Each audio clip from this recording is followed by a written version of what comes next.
राष्ट्रवादीसाठी हा फार मोठा धक्का आहे, कारण त्यांनी पक्षाच्या सदस्यत्वाचाच राजीनामा दिलेला आहे. मित्रहो, महाराष्ट्र दिनाच्या आणि कामगार दिनाच्या खूप खूप शुभेच्छा. मित्रहो, शरद पवार यांचा राष्ट्रवादी पक्ष फोडून अजित पवार यांनी आपली वेगळी चूल मांडली, पण तरी सुद्धा त्यांनी त्यांचा पक्ष मजबूत ठेवण्याचा प्रयत्न अगदी अखेरपर्यंत केला. अजित पवार यांनी पक्षातली माणसं मोठ्या कौशल्यानं बांधून ठेवलेली होती. अजित पवार यांचं निधन झाल्यामुळे नाही म्हटलं तरी त्यांचा पक्ष अनियंत्रित होताना काहीसा दिसू लागलेला आहे. हा राष्ट्रवादीसाठी मोठा धोका आहे. अजितदादा पवार हयात असताना पक्षाच्या विरोधामध्ये बंड करण्याची हिंमत कार्यकर्ते तर सोडूनच द्या हो, पण बड्या बड्या नेत्यांची सुद्धा होत नव्हती. अजितदादा गेल्यापासून पक्षाची घडी विस्कटताना दिसू लागली. पक्षांतर्गत होणाऱ्या लाथाळ्या आता चव्हाट्यावर सुद्धा येऊ लागलेल्या आहेत. आणि पक्षाचे प्रदेशाध्यक्ष असलेल्या सुनील तटकरे यांच्या कारभाराविरोधामध्ये तर राष्ट्रवादी मध्येच आधीपासूनच खदखद आहे. काही जणांनी राजीनामे सुद्धा देऊन टाकले ना. आणि त्यानंतर आता विधान परिषदेच्या उमेदवारीवरून राष्ट्रवादीमध्ये मोठी खदखद निर्माण झालेली आहे. अजित पवार यांच्यावर नितांत श्रद्धा असलेले आमदार अमोल मिटकरी हे सुद्धा प्रचंड दुखावलेले आहेत. नाही, ते काही पक्षाविरोधात बंड वगैरे करणार नाहीत, पण त्यांच्या मनावर एक तडा गेला हे मात्र नक्की. विधान परिषद उमेदवारीसाठी इच्छुक असलेल्यांची यादी राष्ट्रवादीमध्ये मोठी होती आणि त्यामुळे नाराज होणाऱ्याची यादी ही तेवढीच मोठी झाली. महायुतीत राष्ट्रवादीच्या वाट्याला अवघी एक जागा आली आणि त्या जागेसाठी सुद्धा अनपेक्षित निर्णय घेतला गेला.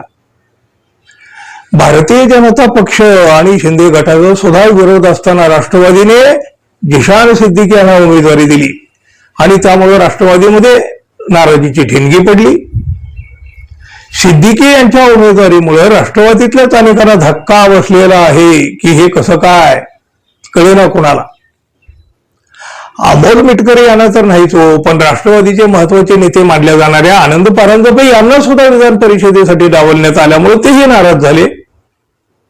हे आनंद परांजपे आता शिंदे गटाच्या संपर्कात असून ते शिंदे गटात प्रवेश करतील अशा चर्चा सुद्धा आता सुरू झाल्या आहेत.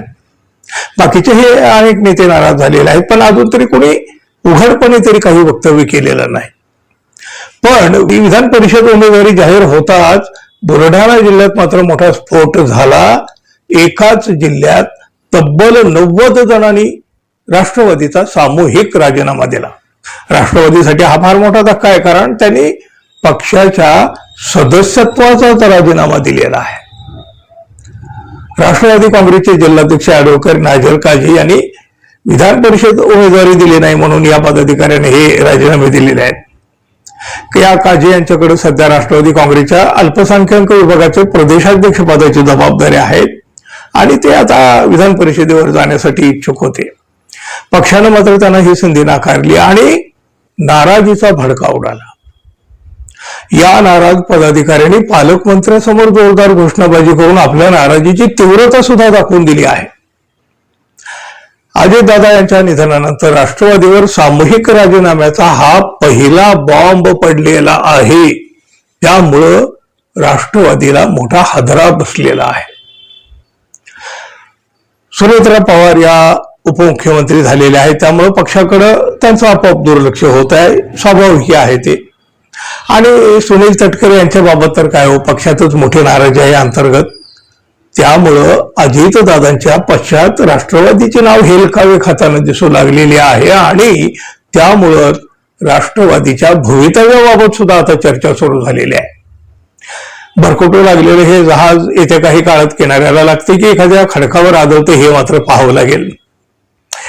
तोपर्यंत मित्र, आपण अजूनही आपल्या चॅनलला सबस्क्राईब केलं नसेल तर कृपया सबस्क्राईब करावं, बेल आयकॉनचं बटन दाबावं, ही एक अपेक्षा, विनंती. धन्यवाद. पुन्हा भेटू. नमस्कार.